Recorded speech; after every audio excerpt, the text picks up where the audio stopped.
சேட்டையா, இன்னுமா நீங்க புரிஞ்சுக்கல? நாம தீமைக்கு துணை போனா தீமை இன்னும் வலிமையாயிடும். ஆனா நாம வலிமை இழக்கும் போது அந்த தீமையே நம்மளையும் அழிச்சிடும். நம்ம வாழ்க்கையை ஒட்டு மொத்தமா அது நாசம் செஞ்சிடும்.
இப்போ எல்லாரும் அவங்க வீட்டுக்கு போய் குளிச்சுடுங்க.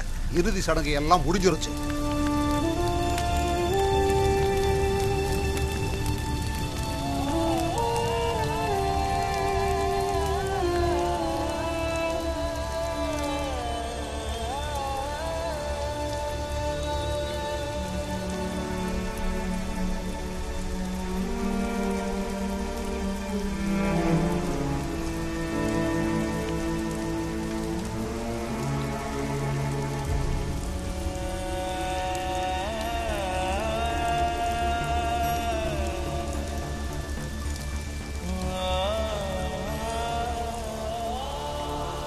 சடங்கு இனிமேதான் ஆரம்பமாக போகுது. இன்னைக்கு உங்களோட துருவன் இங்க இறந்துட்டா. ஆனா செத்த இடத்துலயே இங்க ஒரு புது துருவன் உதயமாயிட்டா. ராம்ஜி மாமா, என் அடையாளத்தை நான் இழக்கல. எனக்கான புது அடையாளத்தை நான் இப்ப உருவாக்க போறேன். அப்பா செஞ்ச தப்புக்கான தண்டனைய பையன் அனுபவிக்கிற அடையாளம். சமூகத்துல இருக்க ஏற்றத்தாழ்வுங்கிற அநீதியோட தண்டனையோட அடையாளமா. எல்லாரும் கேட்டுக்கோங்க.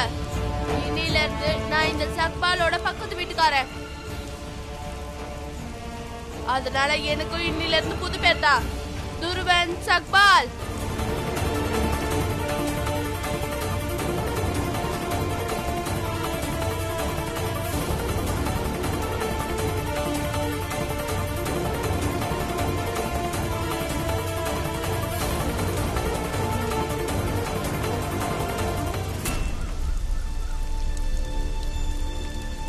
இனிமேல் நான் இந்த இடத்துல எனக்கு ஒரு வீடு கட்டுவேன். பீமாவோட நண்பனா இல்ல, பக்கத்து வீட்டுக்காரனா இருப்பேன். அப்புறம் எங்க அப்பாவோ இந்த சமூகமும் செஞ்ச தப்புக்கான தண்டனையை அனுபவிப்பேன்.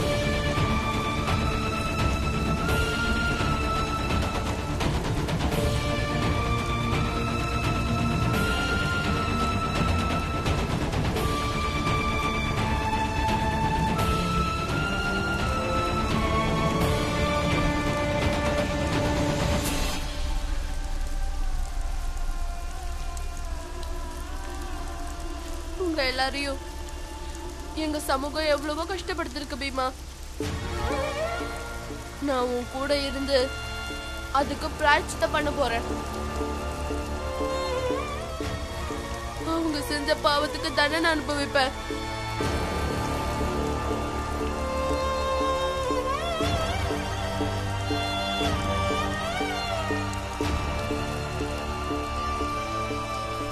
என்ன மன்னிச்சிரு துருவக்கண்ணா. நான் எவ்வளவோ முயற்சி பண்ணி உங்க அப்பாவை என்னால திருத்த முடியலப்பா. நான் வேணும்னே அவரை தூண்டி விட்டேன். அப்போவாது ராம்ஜி சத்பாலோட இந்த வேதனைகளையும் உங்க அப்பா செய்யற தப்பையும் புரிஞ்சு பாருன்னு நினைச்சேன். ஆனா எந்த பிரயோஜனமும் இல்லை. கடைசியில் அவரும் எல்லாத்தையும் இழந்துட்டாரு, நீயும் இழந்து நிக்கிற. இறந்தது அவங்க தான். நான் இப்ப அடையதான் செஞ்சிருக்கேன். எல்லாமே புதுசா கிடைச்சிருக்கு. புது அடையாளம், புது ஜாதி, புது வாழ்க்கை, புது பக்கத்து வீட்டுக்காரங்களும் கிடைச்சிருக்காங்க. இனி புது வீட்டை நான் உருவாக்க போறேன். வேணாம் துருவா, நீ எங்க கூடவே இரு. பீமா, இனிமே உன் நண்பன் துருவனையும் நீ உன் வீட்டுக்கு கூட்டிட்டு போலாம். வேண்டாம் மாமா, நான் இங்கேயே என் வீட்டை கட்ட போறேன். எங்க என் சமூகமும் என் அப்பாவோ செத்து போனதா சொல்லி விட்டு போன இடத்துல கட்டுவேன். மாமா, பீமாவுக்கு எப்படி போராடுறதுன்னு நீங்க தான் கத்து கொடுக்குறீங்க. அதே மாதிரி நான் போராடுறதுக்கு நீங்க தான் எனக்கு வழிகாட்டி ஆகணும். இப்ப எனக்கு அதுதான் தேவை. என்னை எக்காரணத்து கொண்டோ வேற ஆளா மட்டும் நினைச்சிடாதீங்க. ஆனா நீ இப்ப ரொம்ப சின்னவப்பா. மாமி, பீமா என்னோட சின்ன பையன். ஆனா அவன் இந்த ஊருக்கே புத்திமதி சொல்லலையா? எப்பவும் சின்னது பெருசு முக்கியம் இல்ல, நம்மளோட லட்சியம் தான் முக்கியம். இதுவும் எனக்கு பீமா சொன்னதுதான். ஆமா, நம்ம சேர்ந்து இப்பவே உனக்கான வீடை கட்டலாம். வா. ஏப்பா துருவா, உன்னோட இந்த மாமா நீ வீடு கட்டுறதுக்கு உனக்கு உதவியா இருக்கலாமா? நீங்க விரும்பினீங்கன்னா கண்டிப்பா செய்யலாம்.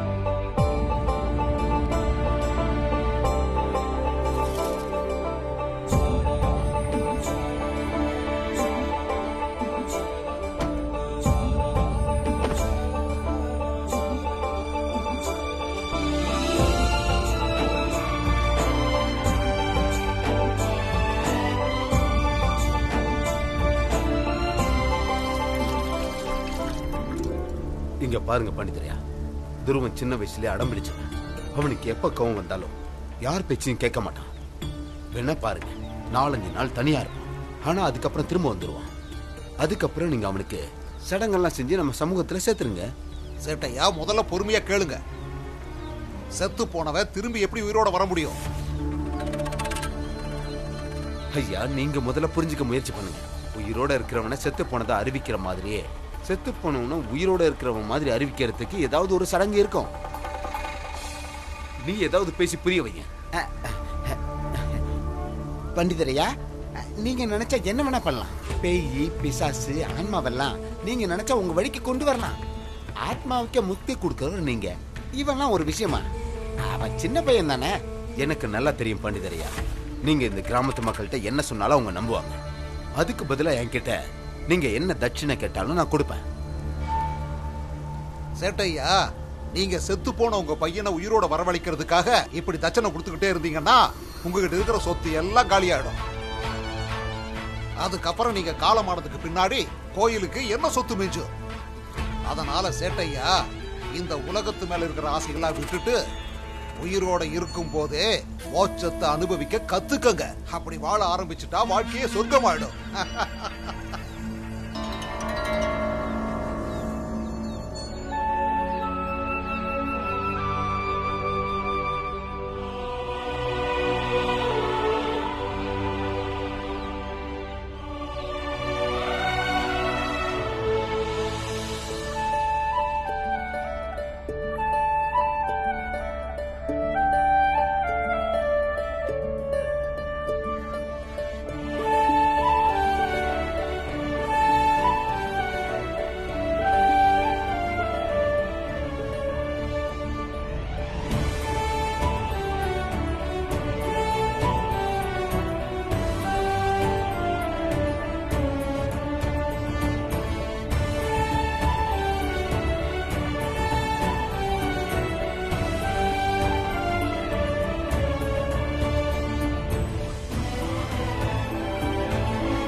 கட்டினதுக்கு வாழ்த்துக்கள். தெரியுமா பீமா, இன்னைக்கு அம்மா இருந்திருந்தா ரொம்ப சந்தோஷப்பட்டிருப்பாங்க. அவங்களோட மகன் வளர்ந்து பெரிய ஆளாகி பெரிய வீடு கட்டணும்னு அவங்க ஆசைப்பட்டாங்களாம். அப்ப நீ உங்க அம்மாவோட கனவை நிறைவேற்றிட்டேன்னு சொல்லு. அவங்க எங்க இருந்தாலும் இப்ப பாத்துக்கிட்டு தான் இருப்பாங்க. நீ எப்படி இன்னைக்கு ஒரு வீடு கட்டினதை நினைச்சு சந்தோஷப்படுவாங்க. ஆமா பீமா, நீ சொல்றது சரிதான். நான் எங்க அம்மாவோட கனவை நிறைவேற்றிட்டேன், வீடு கட்டிட்டேன். பெரிய வீடோ சின்ன வீடோ அது முக்கியம் இல்ல. எது சின்ன வீடு? எல்லா வீடுமே பெரிய வீடுதான். அந்த வீட்டுல இருக்கிறவங்க நல்லவங்களா இருந்தா, அவங்களுக்குள்ள இருக்கிற உறவு நல்லபடியா இருந்தா, அவங்களோட மனசு நல்லபடியா இருந்தா, இந்த மண் சுவர் இருக்கே அது அப்படி பலமாயிடும். அந்த வீடே சொர்க்கமாயிடும். பாத்தியா துருவா, அம்மா சரியா சொல்றாங்க. இந்தா சாப்பிடு. ஆனா மாமி, நானே சமைச்சுக்கிறேன். சரிப்பா, சரி சரி, நாளையில இருந்து சமைச்சுக்கோ. இன்னைக்கு நான் சமைச்சு கொண்டு வந்ததை சாப்பிடுறியா? சரி வா பீம், நம்ம 2 பேரும் ஒண்ணா சாப்பிடலாம். அப்படின்னா சரி, நானே என் கையால ஊட்டி விடுறேன்.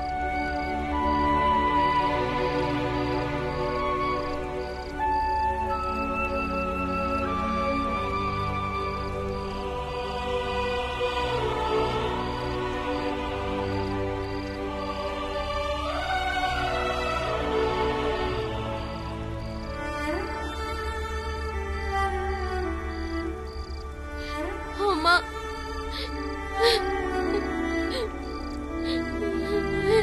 அம்மா,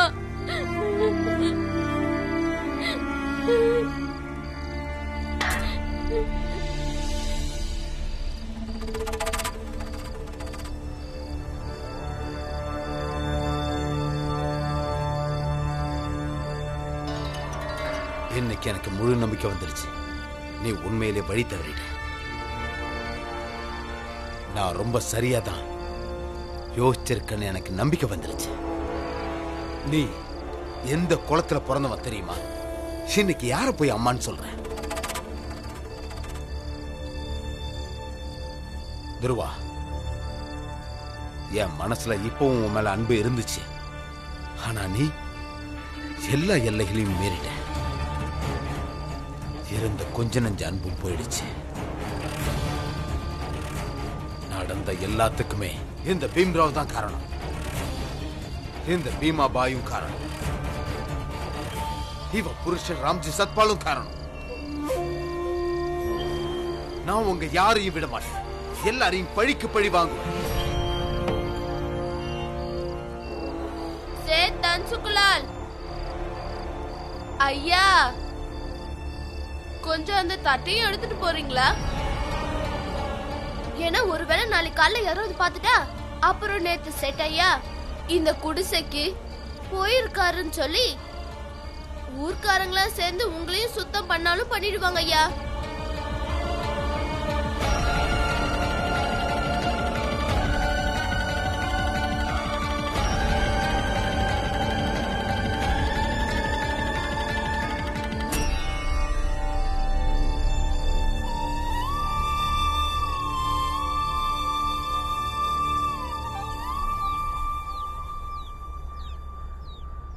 இந்தாங்க.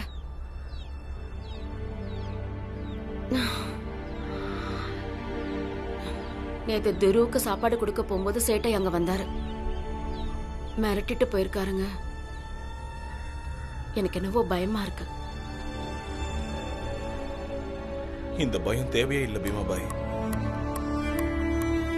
ஏன்னா பயந்து பயந்து இவ்வளவு நாள் தான் வாழ முடியும். ஆமா தெரியும். உண்மைக்கு துணை நிக்கிறதுக்கான தண்டனையை தான் நம்ம தினம் அனுபவிக்கிறோம். இங்க பார் பீமாபாய், உண்மைக்கு துணையா இருக்கணும்னா தைரியம் வேணும். உண்மைக்கு துணையா இருக்க விலையும் கொடுத்து ஆகணும். நாம துருவனுக்கு துணையா இருக்கிறது அவங்களுக்கு பிடிக்கல. அதுக்கான விலையை நாம கொடுத்துதான் ஆகணும். அப்பா, நாம இப்ப பின்வாங்கினா அது சத்தியமா துருவனுக்கு நல்லது இல்லப்பா.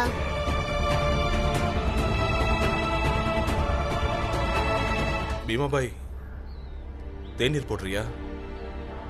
இன்னைக்கு நீங்க தேநீர் போடாதீங்கம்மா. ஏன்? இன்னைக்கு உங்க எல்லாருக்கும் நான் தேநீர் போட்டு எடுத்துட்டு வந்திருக்கேன். இந்தா பீம், நீ பொடி, உனக்கான பால். ஆமா, நீ எப்படிப்பா தேநீர் போட்ட? நிலக்கரிய மட்டும் தேநீர் மாமா கடையில இருந்து திருடிட்டேன். மத்தது எல்லாத்தையும் வாங்கினேன். ஆனா திருடுறது ரொம்ப தப்பான விஷயமாச்சே. நீ பாலை குடி. பீமா, நான் உங்களை பொறுத்த வரைக்கும் நான் எப்பவும் செத்து போயிட்டேன். நான் பேய் ஆயிட்டேன்பா. பூதம் திருடுனா அதுல தப்பே இல்லைன்னு நினைக்கிறேன். வேணா பாருங்க, ஒரு நாள் இல்ல ஒரு நாள் இந்த கிராமத்துல இருக்கிறவங்கள எல்லாம் தூக்கிட்டு போய் எங்கேயாவது போட்டு வந்துருவேன். நான் பேயில என்ன வேணும்னாலும் படலாம். சரி சரி, ரொம்ப பேசாத. சரி, இன்னைக்கு துருவ போட்ட தேநீரை எல்லாரும் குடிச்சு பார்க்கலாம். கங்கா, பாத்திரத்தை எடுத்துட்டு வா. குடுமா, குடுப்பா. இங்க பாருங்க பசங்களா, இன்னையில இருந்து உங்களுக்கு பள்ளிக்கூடம் ஆரம்பிக்கிறாங்கல்ல. போங்க, பள்ளிக்கூடம் கிளம்புறதுக்கான வேலையை பாருங்க. அதுக்கு முன்னாடி சூடா தேநீர் குடிங்க. போங்க. ஆமா அத்தை, ஆனந்தும் பீமும் பள்ளிக்கூடத்துக்கு போயிடுவாங்க. நானும் துருவாவும் வாத்திய வாசிக்க கிளம்பி போயிடுறோம். என்னடா ஆனந்த்? ஆனந்த், கிளம்பு, பள்ளிக்கூடம் போறதுக்கான நேரம் ஆயிடுச்சு இல்ல. அம்மா சொல்றது ரொம்ப சரி. சேட்டு அவ்வளவு சீக்கிரமா இது எதையும் விட போறதில்ல. என்ன பண்ண போறாருன்னு தெரியலையே. காலையில பள்ளிக்கூடம் போலாம், அப்புறம் எதுவா இருந்தாலும் பாத்துக்கலாம். இன்னையில இருந்து பள்ளிக்கூடத்தை திறக்க போறாங்க. ஆனா நாம அதை திறக்க விடக்கூடாது.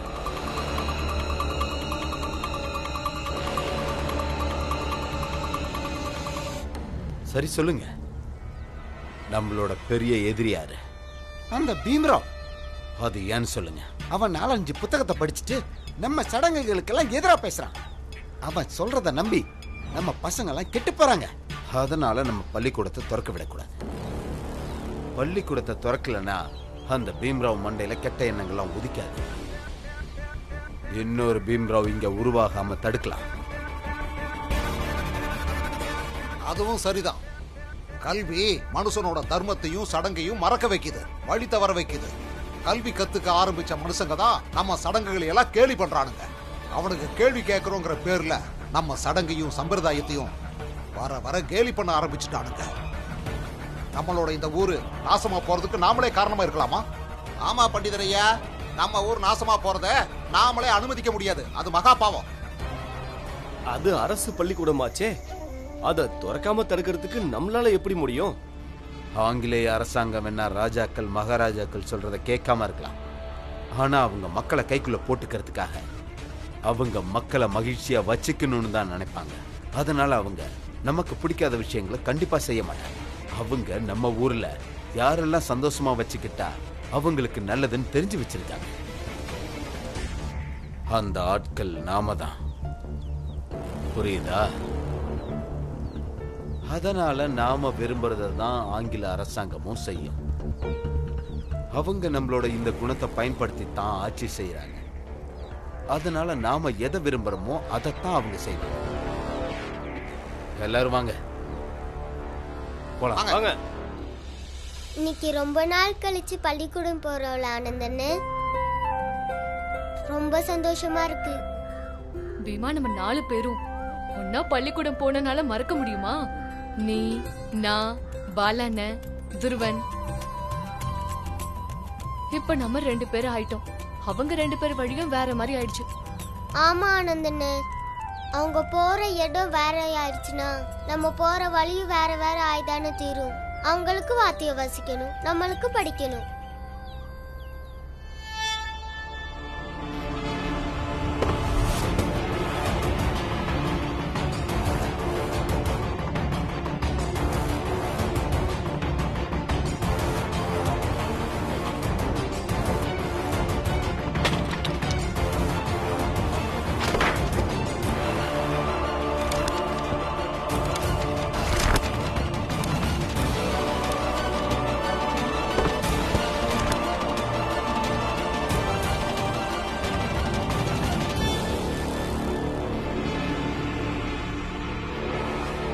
எல்லாத்தையும் தூக்கி போட்டு விட. சேட்டையா, நீங்க எதுக்காக பள்ளிக்கூடத்தை இப்படிலாம் பண்றீங்க?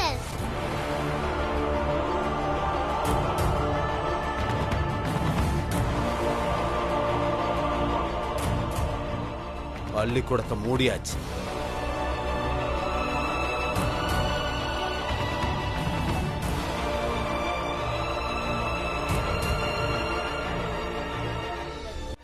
இங்க படிக்கலான்னு வந்த பசங்களை எல்லாம் நாங்க திருப்பி அனுப்பிட்டோம். இன்னும் சில பசங்களை அவங்க வீட்டுல கிளம்பும் போது தடுத்து நிறுத்தி.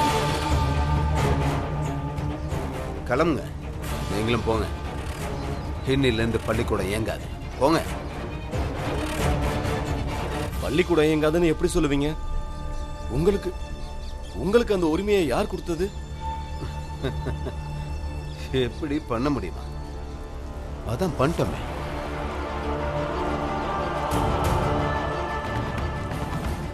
கூட்டு தொங்குது, பார்த்தா தெரியலையா? இனிமே இந்த பள்ளிக்கூடத்துல படிப்பெல்லாம் கிடையாது.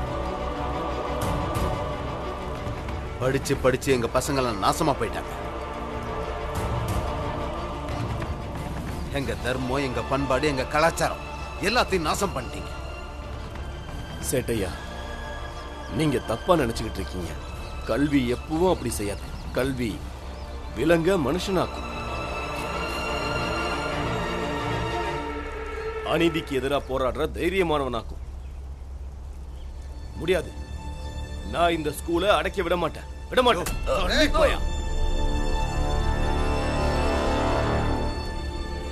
நீங்க இதையெல்லாம் எதுக்காக பண்றீங்கன்னு எனக்கு தெரியும்.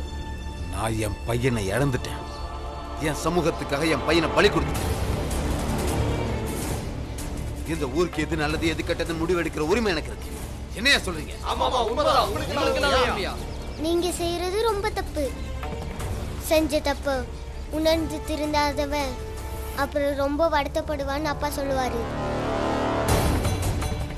ஒரே பையனை எழுந்தும் நீங்க திருந்தலையா?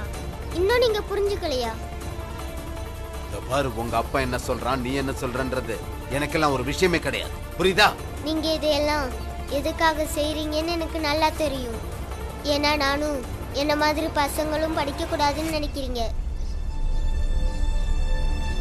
அப்படின்னா நல்லா தெளிவா கேட்டுக்கோங்க.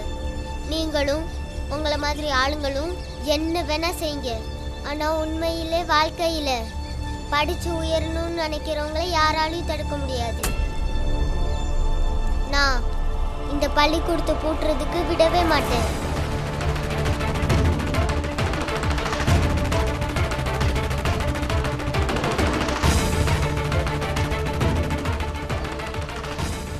நீங்க எல்லாம் இது வரைக்கும் எனக்கு எத்தனையோ வழியில இடைஞ்சல் பண்ண நினைச்சீங்க.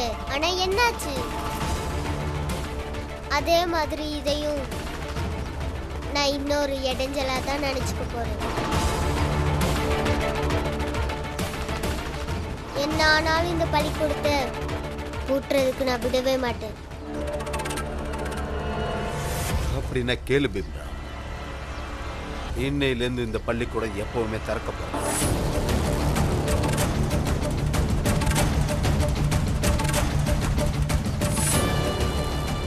நான் சேட்டு தன்சுக்லால் உன்கிட்ட சவால் விடுறேன். இந்த பள்ளிக்கூடத்தை நீ திறந்துட்டா நான் இந்த ஊரை விட்டே போயிடுறேன்.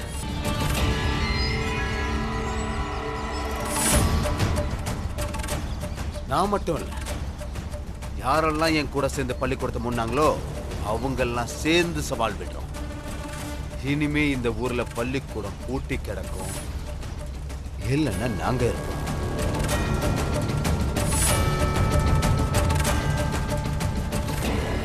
நீ இந்த பள்ளிக்கூடத்தை திறந்து எப்படி படிக்கிறேன்னு நானும் பார்க்கிறேன். ஆமாமா, இந்த பள்ளிக்கூடம் இனி எப்பவும் திறக்க போறதில்ல. கண்டிப்பா இதை திறக்க விட மாட்டோம். வாங்க கிளம்பலாம்.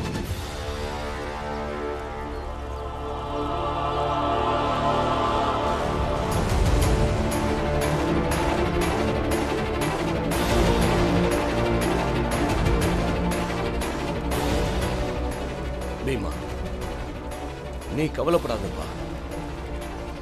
நான் இவங்க கிட்ட பேசி பார்க்கிறேன். நான் பிரின்சிபால் சார்கிட்டயும் இதை பத்தி பேசுறேன். உன்னோட அம்பேத்கர் சார் இங்க இருக்கிற வரைக்கும் நீ படிக்கிறத யாராலையும் தடுக்க முடியாது.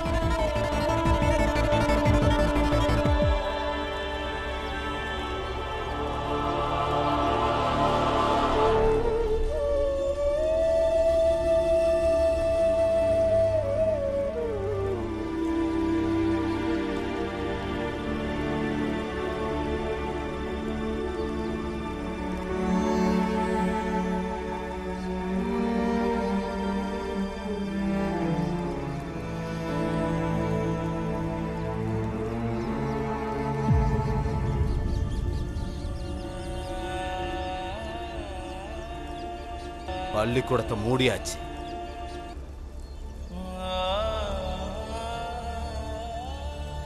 அட பேம் கொஞ்சம் நல்ல பேம் நல்ல பேம் 3 2 1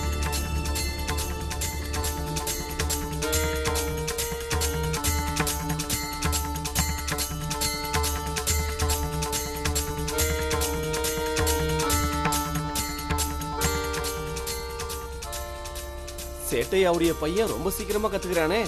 ஏன்பா நாம கூட இவ்வளவு சீக்கிரமா கத்துக்கவே இல்லையே. ரொம்ப திறமையான சுறுசுறுப்பான பையன்.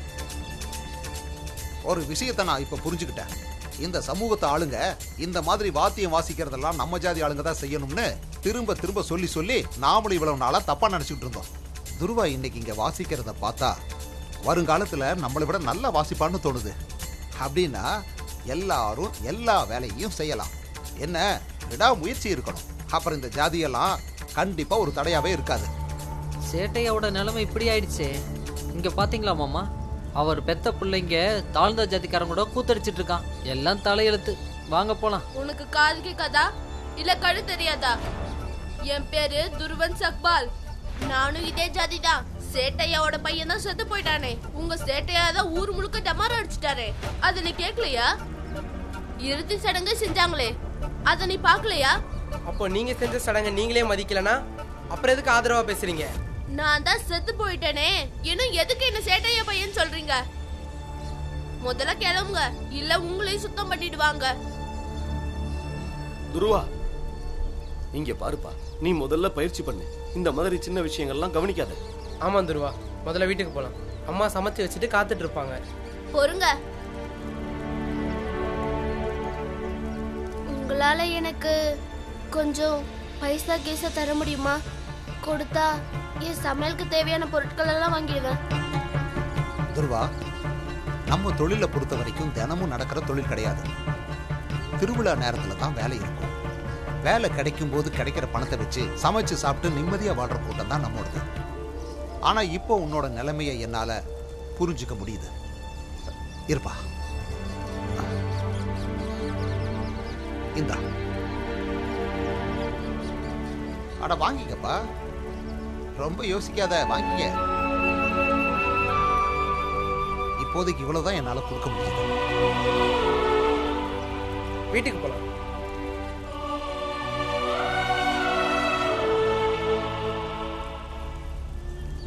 வந்துட்டீங்களா அண்ணே?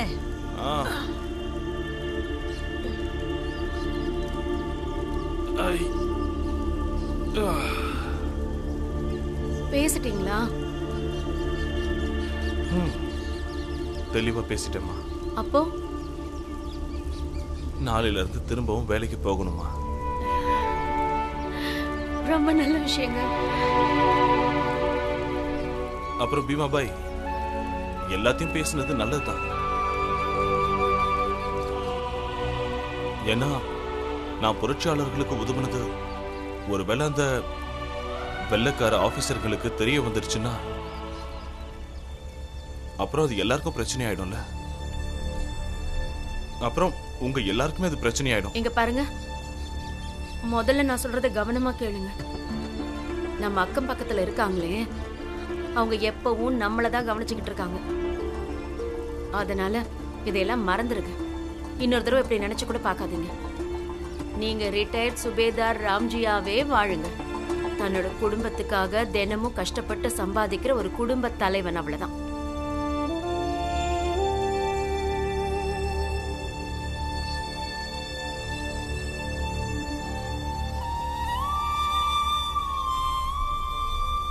என்னாச்சுப்பா? பள்ளிக்கூடத்துல இருந்து சீக்கிரம் வந்துட்டீங்க. அப்பா, சேட்டையா பள்ளிக்கூடத்தை பூட்டிட்டாரு. என்ன? அது மட்டும் இல்லப்பா, இனிமே பள்ளிக்கூடம் இல்லைன்னு சொல்லிட்டாரு. நான் அப்பவே சொன்னேன்ல, இதுக்காக தான் நான் பயந்துட்டு இருந்தேன். அந்த சேட்டையை இந்த மாதிரி ஏதாவது பண்ணுவாருன்னு எனக்கு தெரியும். அப்பா, அவர் படிக்கிறதே தப்பு அப்படி இப்படின்லாம் பேசிட்டு இருந்தாருப்பா. அந்த சேட்டும் கடைக்காரரும் படிப்பையே தப்புன்னு சொல்றாங்க. நீங்களும் அதுக்கெல்லாம் ஆமா சாமி போடுறீங்களே. இங்க பாருங்க, கல்வி ரொம்ப ரொம்ப முக்கியமானது. அதை தடுக்கிறது ரொம்ப பெரிய பாவம். இல்ல இல்ல, படிப்பு அவ்வளவு முக்கியம்னு எனக்கு தோணலங்க. ஏன்னா ஒருத்தன் படிச்சான்னா அவனும் பீமராவாயிடும். உங்களுக்கு கடை இருக்கு இல்ல? ஆமா. அதுல உங்க பையன் தானே கணக்கு வழக்கு பாக்குறான். ஆமா ஐயா. எப்படி பாக்குறான்? அவன் படிச்சதுனாலதான் அதை சரியா பாக்குறான். உங்களுக்கு தினசரி பத்திரிகையை படிக்கிறதே உங்க பையன் தான். அது உண்மைதான். எப்படி படிச்சு காட்டுறான்? எல்லாத்துக்குமே கல்விதான். நல்லா சொல்றேன் கேளுங்க. படிக்கிறதுனால ஒருத்தருடைய அறிவும் ஞானமும் அதிகமாயிட்டே தான் போகும். அதனால உங்க வருங்கால சந்ததி நல்லா இருக்கிறதுக்கு பள்ளிக்கூடத்தை மூடாதீங்க. இங்க பாருங்க, நான் அம்பேத்கர் ஐயா சொல்ற கருத்தை முழுசா ஏத்துக்கிறேன். நாம எல்லாரும் சேர்ந்து இவர் சொல்ற கருத்தை கேட்டு நடக்கணும் தான் நான் சொல்லுவேன். அதனால எல்லாரும் சீக்கிரமா ஒரு முடிவெடுங்க. சீக்கிரமா பள்ளிக்கூடத்தை தொடங்க. அப்போ சாயந்தரம் பள்ளிக்கூடத்திலேயே பஞ்சாயத்தை கூட்டுவோம், அங்கேயே முடிவு பண்ணிக்குவோம். ஒன்னும் பிரச்சனை இல்ல பீமா. என்னப்பா பிரச்சனை இல்லைன்னு சொல்றீங்க? நான் இனி எப்படிப்பா படிப்பேன்? நான் படிக்கணும்.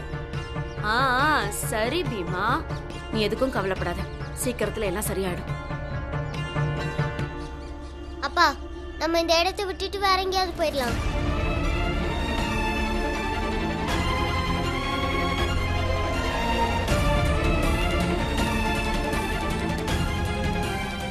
எங்க போவோம்? சொல்லு, எங்க போவோம்? நாம போற இடத்துல சூழ்நிலை இப்படி இருக்காதுன்னு உன்னால உறுதியா சொல்ல முடியுமா? நாம இன்னும் எவ்வளவு நாள் தான் சூழ்நிலையை பார்த்தோம், மக்களை பார்த்தோம் பயந்து ஓடுவோம்? நாம எங்கேயும் போக வேண்டாம், இங்கே தான் இருப்போம்.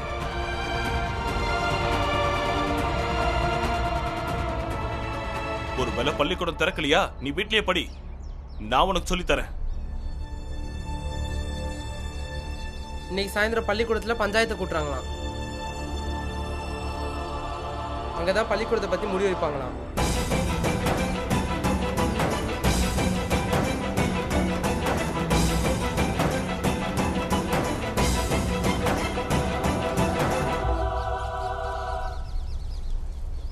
அப்போ பஞ்சாயத்துல நான் என்னோட கருத்தை எடுத்து சொல்லுவேன். பீம், நீ அங்க போய் என்னடா பேச போற? நான் பள்ளிக்கூடத்தை மூடக்கூடாதுன்னு அவங்களுக்கு சொல்லி புரிய வைப்பேன்.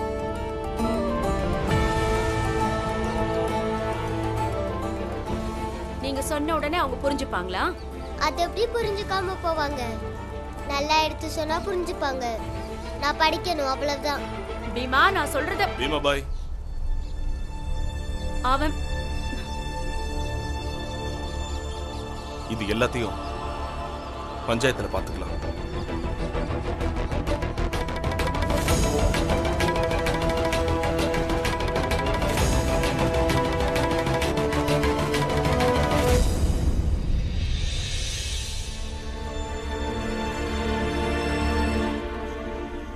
நான் ஒண்ணுதாங்க சொல்லுவேன். உங்களுடைய தனிப்பட்ட கோபத்தினால பள்ளிக்கூடத்தை மூடக்கூடாது. நான் அம்பேத்கர் ஐயா சொல்ற கருத்தை ஏத்துக்கிறேன். படிக்கிறதுனாலதான் என் பையனால கடையோட கணக்கு வழக்க பாத்துக்க முடியுது. என் பக்கத்து வீட்டுல இருக்கிற பையன் அவங்க அப்பாவுக்கே பத்திரிகை செய்தியை படிச்சு காட்டுறான். இங்க பாருங்க, பாட புத்தகத்தை விட தர்ம புத்தகம் தான் ரொம்ப ரொம்ப முக்கியமானது. தர்மத்தை அழிக்கிறவங்க நாளைக்கு எல்லாத்தையுமே அழிச்சிருவாங்க. நாம படிக்கல தான், ஆனா நம்ம தர்மத்தை மதிக்கிறோம்ல. என்னப்பா சொல்லுங்க? ஆமா, கண்டிப்பா மதிக்கிறோம். படிப்பறிவு இல்லாமே நாம நம்ம வாழ்க்கையை நல்லா தானே வாழ்ந்துட்டு இருக்கோம். நமக்கும் நல்லது கெட்டது தெரியதானே செய்யுது. பள்ளிக்கூடம் இல்லாம இருந்தப்போ நாம என்ன மாடா மேய்ச்சிக்கிட்டு இருந்தோம்? இல்ல இல்ல, நான் சொல்றது ஒண்ணுதாங்க. இங்க பள்ளிக்கூடம் இருக்கக்கூடாது, படிப்பும் இருக்கக்கூடாது. பள்ளிக்கூடத்தை பூட்டிதான் ஆகணும். பல வருஷங்களுக்கு முன்னாடி இங்க பள்ளிக்கூடமே இல்லை. அப்ப இந்த ஊர் எப்படி இருந்துச்சு? நம்ம சமூகத்தையோ தர்மத்தையோ யாராவது எதுக்கணும்னு நினைச்சாங்க. ஆனா இன்னைக்கு என்னாச்சு? ஆனா நம்ம பசங்க இன்னைக்கு சத்பால ஜாதியா மாறிட்டாங்க. முன்னாடிலாம் அப்படி நடந்துச்சா? யாராவது உங்க பசங்களை தூரமா அனுப்பி வச்சிருக்கீங்களா?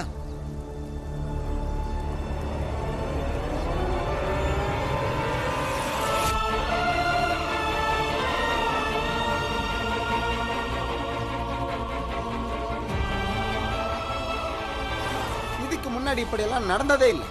இது இந்த ராம்ஜி சத்பாலோட மகன் இந்த பீம்ராவ் என்னைக்கு பள்ளிக்கூடத்துக்கு போக ஆரம்பிச்சானோ அன்னையில இருந்து இப்படிதான் நடக்குது.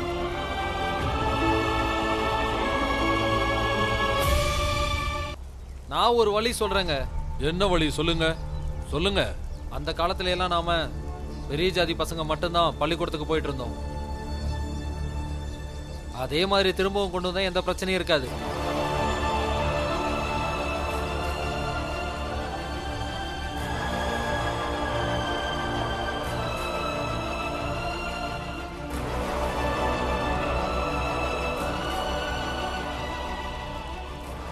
அப்புறம் இந்த கீழ் ஜாதி பசங்க இவங்களையெல்லாம் பள்ளிக்கூடத்துக்குள்ளேயே விடாம தடை செஞ்சிடணும்.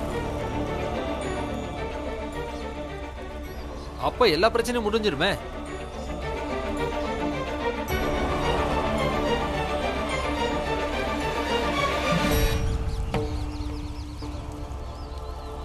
இது எனக்கு நல்ல தீர்ப்பாப்படுது.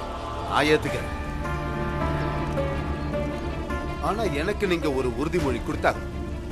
என்ன நடந்தாலும் சரி, இந்த கீழ் ஜாதி பசங்க பள்ளிக்கூடத்துக்குள்ள நுழையவே கூடாது.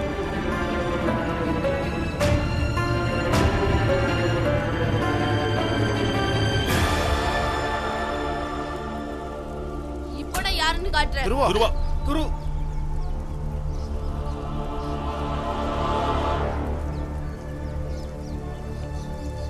இங்க பாருங்க, கல்வி வாய்ப்புங்கிறது எல்லாருக்கும் பொதுவானது. சரஸ்வதியோட இந்த ஆலயத்துல உயர்வு தாழ்வுங்கிறது இருக்கக்கூடாது. அதத்தான் நாங்களும் சொல்றோம் வாத்தியாரையா.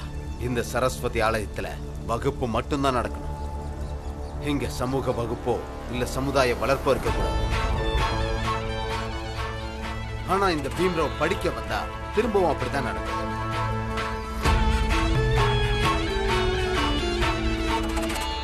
பீமராவ், நேர்மைக்காக நடக்கிற போராட்டத்தில் எப்பவுமே தீமையை தோக்கடிச்சிட முடியாது.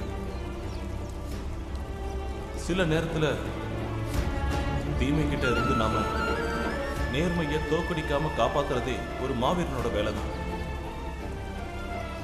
இந்த விஷயத்த ஒரு மாவீரன் எப்பவும் மறந்துடக்கூடாது. நான் கேள்வி கேட்கறது தான் உங்க எல்லாருக்குமே பிரச்சனைனா, நான் இன்னையில இருந்து நான் யாருக்கிட்டையும் கேள்வி கேட்க மாட்டேன். ஆனா நான் படிக்கிறத மட்டும் தடுக்காதீங்க. இந்த பள்ளிக்கூடத்தை விட்டு என்ன அனுப்பிடாதீங்க.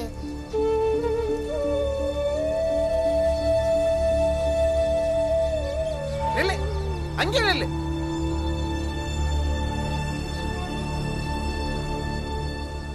நான் என் வீட்டை விட்டு தேவையில்லாம வரமாட்டேன். நான் உங்க யாரையும் சந்திக்க போறதில்ல. நான் யார்கிட்டயும் பேசவும் மாட்டேன். யார்கிட்டயாவது நான் பேசுறத நீங்க என்னைக்காவது பாத்தீங்கன்னா, அன்னைக்கு நீங்க இந்த ஊரை விட்டு என்ன அடிச்சு துரத்தலாம்.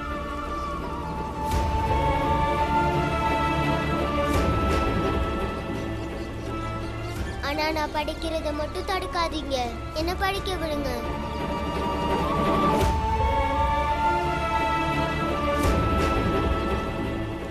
எனக்கு புரியுது. இப்ப நீ உண்மையிலேயே நீதியையும் நேர்மையும் காப்பாத்தான் இங்க போராடுற. இங்க பாருங்க, நீங்க விரும்பினா நான் வேணா படிக்கிறத விட்டுறேன். என்ன? எங்க 2 பேர்ல ஒருத்தர் தான் பள்ளிக்கூடத்துக்கு வருவோம். ஆனா பீமா பள்ளிக்கூடத்துக்கு வர்றதை தடுத்துறாதீங்க.